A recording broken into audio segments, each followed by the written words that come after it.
Family and Consumer Science. Mr. Greenland's podcast.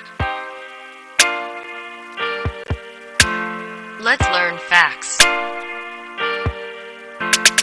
Feet on the floor, back straight, never bow to your plate. Chew with your mouth closed, chew with your mouth closed. Get your elbows off the table, this ain't a horse table.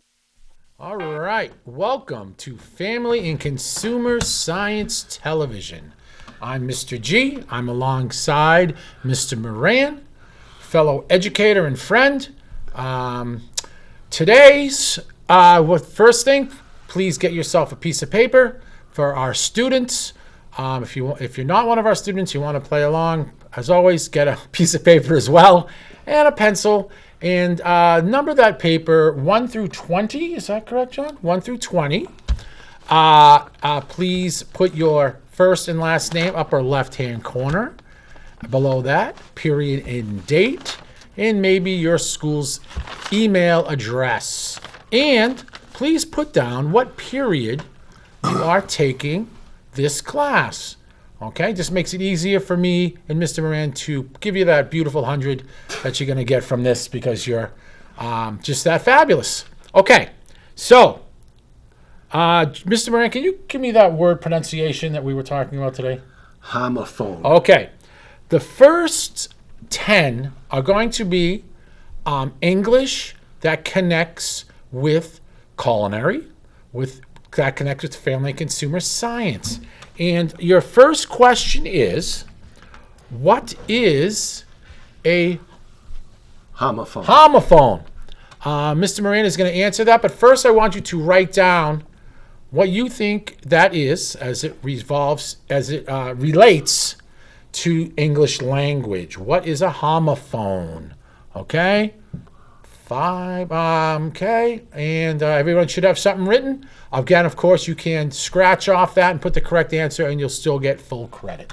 John, tell us what it is, please. Well, if you weren't sure, hopefully you remembered phonics, phone, telephone, and you knew it has something to do with sound, right? And homo's from Latin, it means the same, right? So sounds the same. A homophone is simply words that sound the same but have different meanings. Okay. So what... I'm glad you say that. I'm glad you're a professional on that. I'm glad you're very knowledgeable on that because, Mr. Moran, I got 10 of them right here. All right. So what we're going to do is I'm going to give Mr. Moran this quiz. I want you to play along at home. And let's see if you can get all these correct. Again, if you don't get them correct, you can scratch it out and get the correct answer. So number 1 was, what was a homophone? And Mr. Moran explained that to you. Please write that down. Mr. Moran, want to give that to him one more time? Sure. It's words that sound the same but have different meanings. And an example would be tail, right? Mm-hmm. The cat's tail, the dog's tail, T-A-I-L.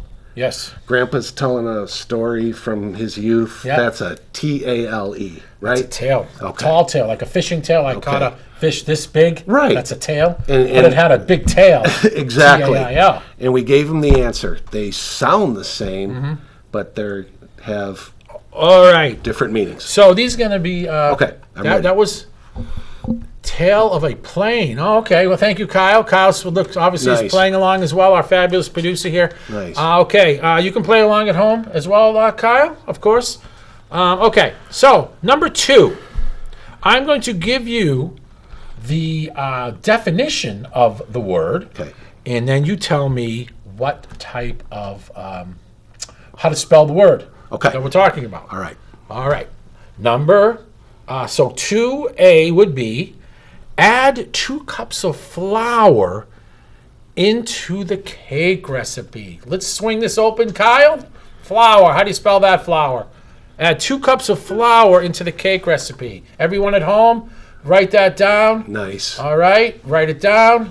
Mr. Moran, flour. F-L-O-U-R. Excellent. Okay. 2B. Some flowers, like dandelions, you can cook and eat. Flour. Everybody write that at home. How do you spell that, flour? And while you're writing that down, Kyle got it correct. While you're writing that down, you're probably asking, you can eat flowers? Well, actually, you can eat the dandelion root. Not the root, the stem. Very cleansing. It's a little bit bitter, but they are edible. And Interesting. yeah, I thought that was pretty cool. And that would be spelled Flower. You are 2 for 2. All right. Kyle, you're 2 for 2 as well. Everybody at home, I'm sure you must be 2 for 2. If not, just make sure you have the right one in there. Number 3. Each pea pod has approximately 5 peas in the pea pod. You got your snow peas, you got your snap peas, you got your... I'm sure there's a lot of different kinds of peas. Everyone, right? What would the word pea? How would you spell that word? Pea. Okay. Kyle has logged in. Good. Kyle says it's. Everybody at home have that in. Good. Kyle says it's 1. And Mr. Moran, your guess, please. PEA for the vegetable. Excellent. And what about? Excuse me. I have to go pee. To the lavatory. Now, I trying to be a little upscale. I'm sure we're too old to say I have to go pee. Other words that would be I have to go to the lavatory. Take a powder. Powder my nose, please. Urinate. Kyle says, good one.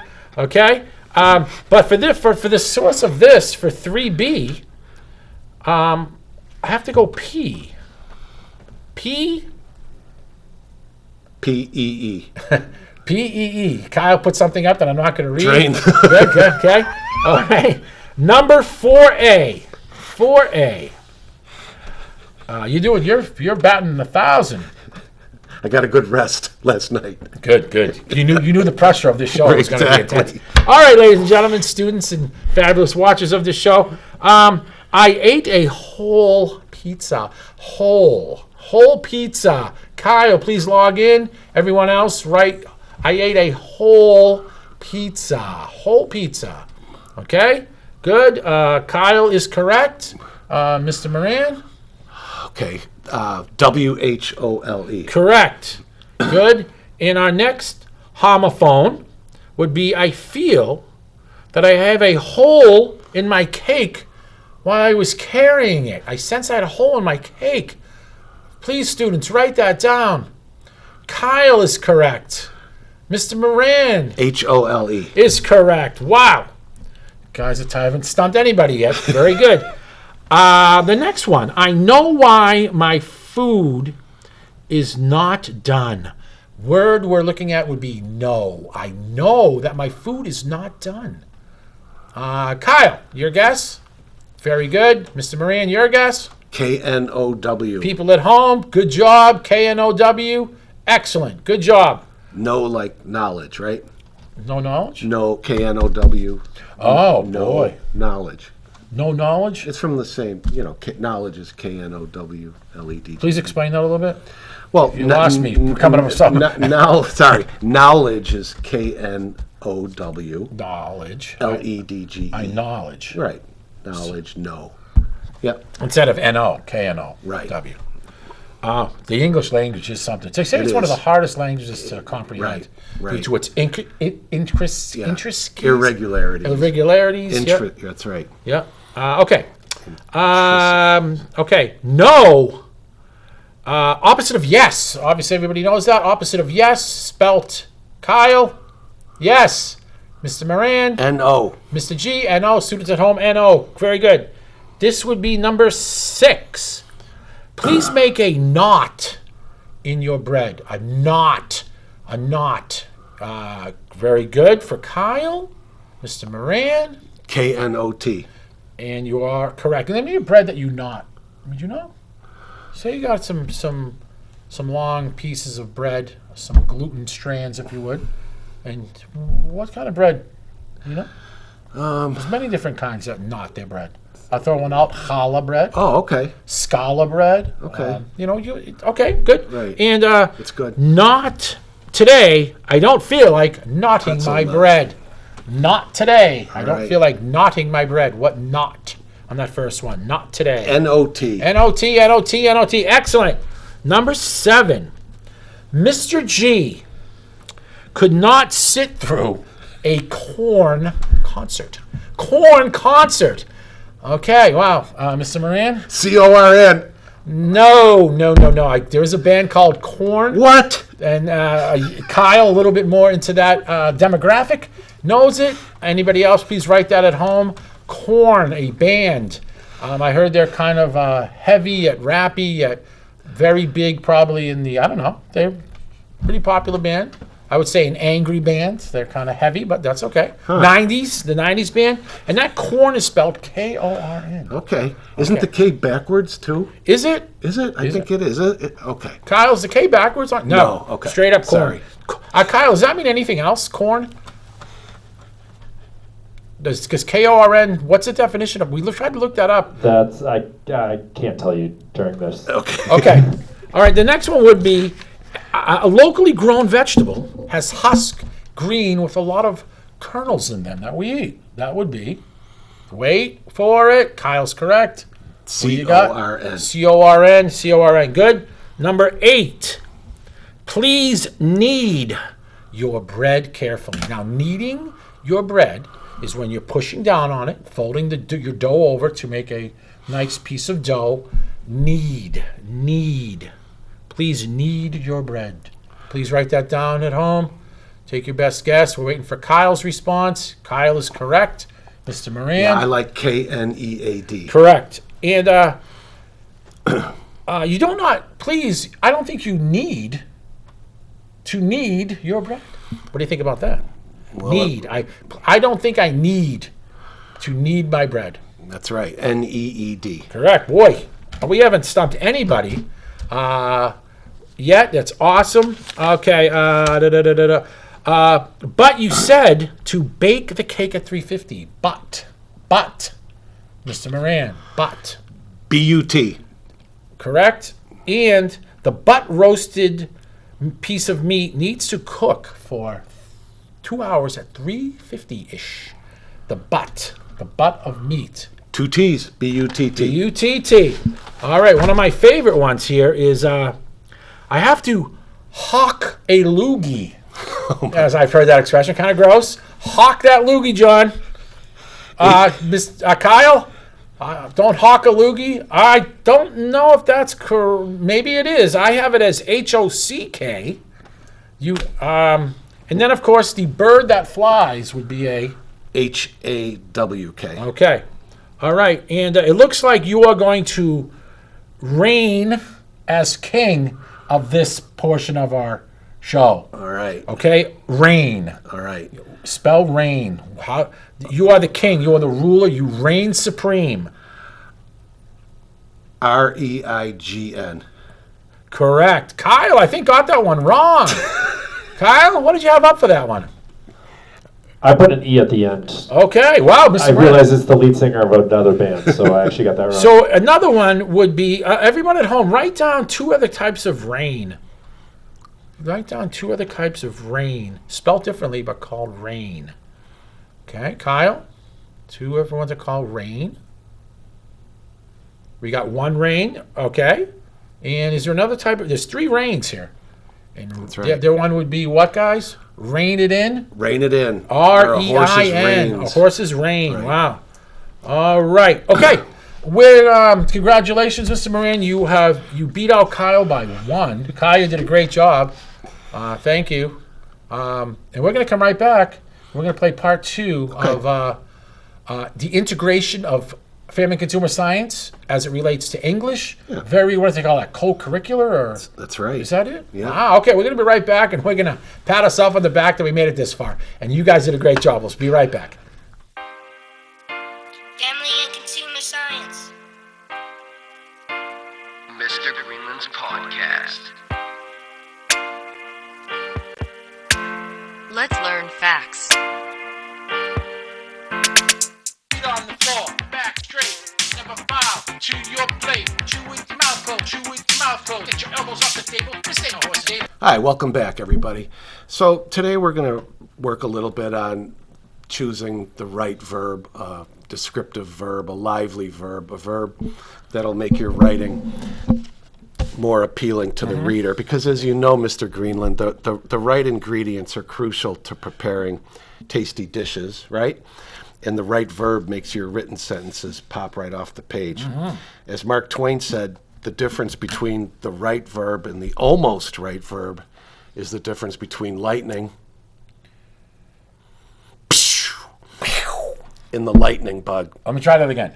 We practiced that. I didn't do it very good. Go. So as Mark Twain said, the difference between the right verb and the almost right verb is the difference between lightning and the lightning bug. So please get your paper and pencil ready, 1 through 5 for this first part.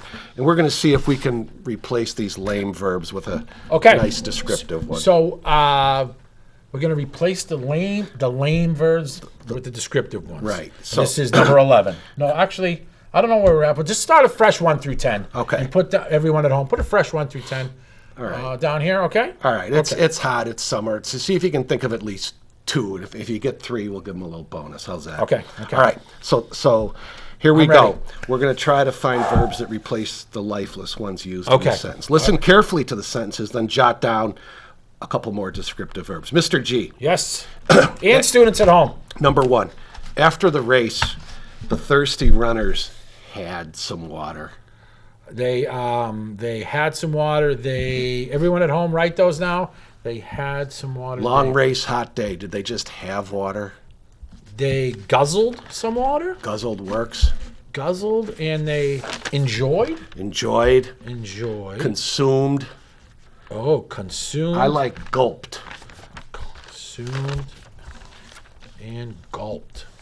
So you're going to give me credit for that? Absolutely. Okay. So we're going for 2 or 3. Yeah. Guys, okay? Okay. All right. Next one, please. And number 2, here we go. The chef got some groceries at the market. The chef got some groceries So we're looking at the for market. 2 words that means the same as got. 2 verbs. Okay. Kyle. Okay. Yeah. Okay. Kyle put that one. Okay. I'm going with Kyle, the first one. Does everybody have that written down? Okay. Waiting. Okay. Kyle put down the word purchase. Good job, Kyle. Purchase and is I'm good. going to say, Kyle, let's see if we can get another one here. Got, purchased, Just bought. bought. Yeah. Bought. Okay. Obtained. Obtained. Good one. Okay. Procured. Procured. Okay. Your college education is Too coming much, out. Good too job. much time in my hands. All right, here we go. Ready? This is another one that relates number 3? to cooking. This would be number 3. Okay. Lisa put more pepper in the stew. Kind of lame. Can we spice that up a little bit? Lisa Put. added. Added is nice. Okay, everybody at home, please write down 2 more things instead of put. Added. Nice and light. She starts with an S. Sprinkled. Sprinkled is... Sprinkled. all right, I like those. Let the people at home get that 3rd one. My famous students. Added. Get that 3rd one. Let's just leave that one blank. I expect to see a 3rd one on there. Okay. I guess that one, that's where we All can. right. That way I'll catch you guys to see if you're just waiting for our We answers. trust them, don't we? Well, yeah. You're good kids. All right. All right, off you go. Next All right, one. Number 4. All right. The children had pizza at the party. Perfectly good sentence, but let's spice it up a little Children better had with a nice verb. pizza at the party. They're Which one are you looking to replace? bunch of kids running around crazy at a party. Oh, and okay. So I the like children Kyle's. had pizza. I like Kyle's. He put Devoured. I devoured. love it. And they did. I'm going to go with inhaled. All right, I love it, like kids do. You know, They they fold it, the slice in half. Okay, so we're going to leave number 3 What blank. if they liked it? They enjoyed it. We're going to right? leave number 4 C blanked, and I expect everybody at school and playing at home to we're not going to say the number 3rd one, but we have inhaled, devoured, and there's many other words that would Right. enhance that sentence. All right, that's right, exactly. I'm It feeling very, enhances the I'm feeling sentence. very semantic. Right. Well, that's why you want the right ingredients. You want the right verb. It's really something that the words you choose really say a lot about your writing skills and your grasp of the English language, and it makes it more exciting for the reader. And it adds precision to your writing. You can get your thoughts right across. Yes, Okay. yes. All right. I'm sorry, go on. No. All right, so number 5. Are you ready, Mr. G? Yes, sir. Again, perfectly good sentence as is, but we're going to fix it up. Billy wants his toast crispy on both sides. Billy wants his toast crispy on both sides. Billy wants. Billy. See if I can beat Kyle. Billy likes. Yep, I like. Demanded. It's fine. He demanded. He's a tough customer. He's a He tough customer. demanded. And we're gonna leave number 3 blank. Please make sure you have number 3 in on that. I got a lot coming to my head about what we could put on that, but I want to keep you guys honest and make sure that we're using your fabulous brain cells. Okay, Mr. Moran.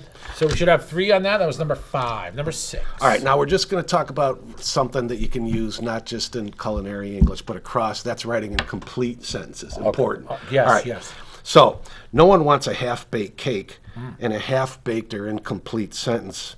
It's going to leave your readers with a dry taste in their minds.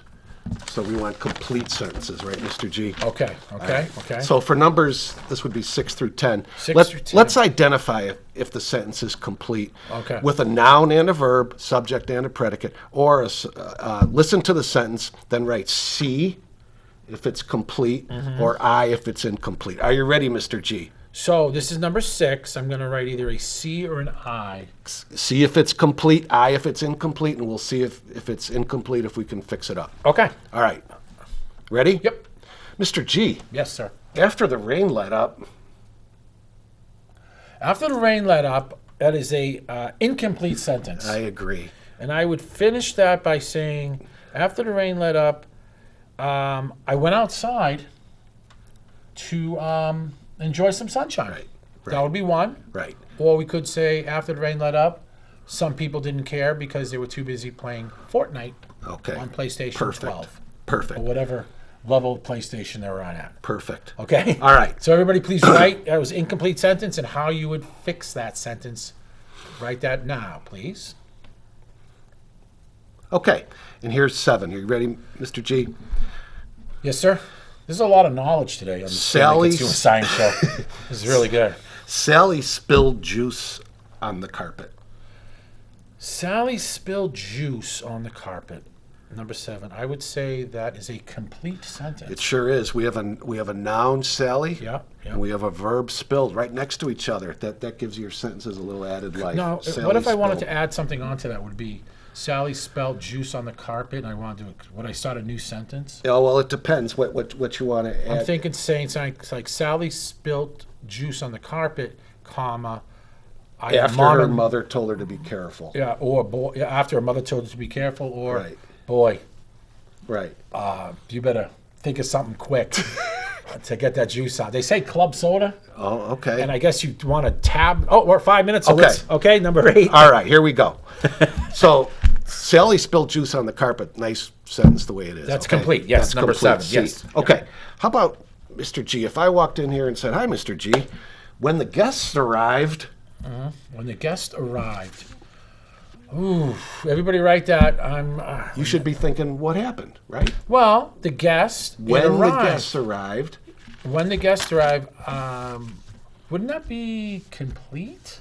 When the guests arrived, well, it would be complete if you were answering a question. So if you said to me, when was dinner served? And I said, when the guests arrived, that's okay. But if I said it like this, when the guests arrived, I'm kind of leaving. Now, would I put a comma after that? So I'm going with number 8 is incomplete. When the guest arrived. I think so. We got to tell the reader what happened. When the guests arrived, what happened? When the guest arrived, Kyle said there was food served. The food was served. I would say the kitchen was on fire and the and the guests were concerned, period. The band started playing. The band started playing. When the guests arrived. Okay, good. Right. Number 9. All right, here we go.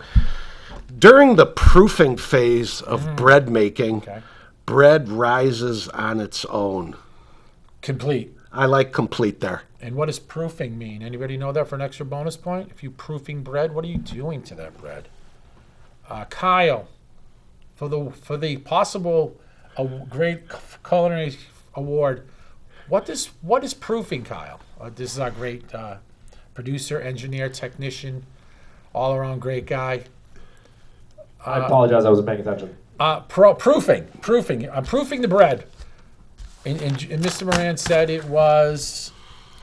During the proofing phase of bread making, Yeah. bread rises on its own.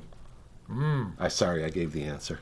Yes, well, it rises without being in the oven. Okay. Yeah, absolutely. Okay. Okay, good. All right, number 9. So I'm saying that number 9 was a complete sentence? That's a complete So a sentence. C, okay? And Right. Number 10. Okay. This one's easy now if you're paying any attention at all. Not for me. These have been tough. We need a verb, an action word in every sentence. Mr. G. Yes. The smoking oven. Was of great concern to Mr. G. Okay, you completed the sentence, right? Well, wouldn't the smoking oven, though, if it's the oven and smoking would be the verb, wouldn't that be considered a sentence? Well, if you want to say that, you would say the oven is smoking or the oven is smoked. But the right. smoking oven leaves Right. you hanging. And it's the inflection. The smoking oven Was a great concern Spit to it out. Mr. G. There you go. Set off Okay. the smoke alarms. Well, let me tally up the score. Okay. Okay. 2 minutes. I got one left. Okay. You Oh, I'm ready? sorry. That's okay. Yes, Mr. All right. Mayor. Okay. So number 10. This is it, folks. All right. Ready? Mm-hmm. Who? Willy Wonka. What? Ate. So we have a subject and a verb, right? Willy Wonka ate. Willy Wonka ate. The sentence, Mr. G, is Willy Wonka ate too much chocolate. Is that incomplete or complete? Willy Wonka ate too much chocolate. I would say it's complete. I say complete also. Nice complete sentence. Willy Wonka ate too much chocolate, comma, possibly being a little unhealthy. Is that true? Let's get it. Okay, take 'em there. so the Family and I want to thank everybody for playing along. The Family and Consumer Science Show. It looks like once again the great Mr. Moran keeps his Family and Consumer Science title. As always, I am in great awe of your fabulous knowledge. It's fun to be here. We've done 3 shows here right before we're heading back to school during the summer. If you're watching this in the winter, that's cool. I hope you guys all learned something today or had some fun with this. Please hand in your paper to Mr. G if you're doing this home, or Mr. Moran if he's doing this in his classroom. This has been Connecting English and Facts Show. Wow, that is really something. Family and Again? computer science. No, baby. Family and Consumer Science. But we'll keep working on it. Look at I want to thank Kyle. I want to thank my wife, my kids. I want to thank, of course, the people watching this show and everybody that does a show on Manchester Public Television. We don't get paid for this. Obviously, you can see it's probably not worth too much, but it is a lot of fun. And I want to thank everybody that does shows on Manchester Public Television. Thank you, Kyle. Thank you, Mr. G. Yeah, it's been fun. Well, guys, we'll see you next time. Family and Consumer Science. Mr. Greenland's podcast. Let's learn facts. Feet on the floor, back straight, never bow to your plate. Chew with your mouth closed, chew with your mouth closed. Get your elbows off the table, this ain't a horse game.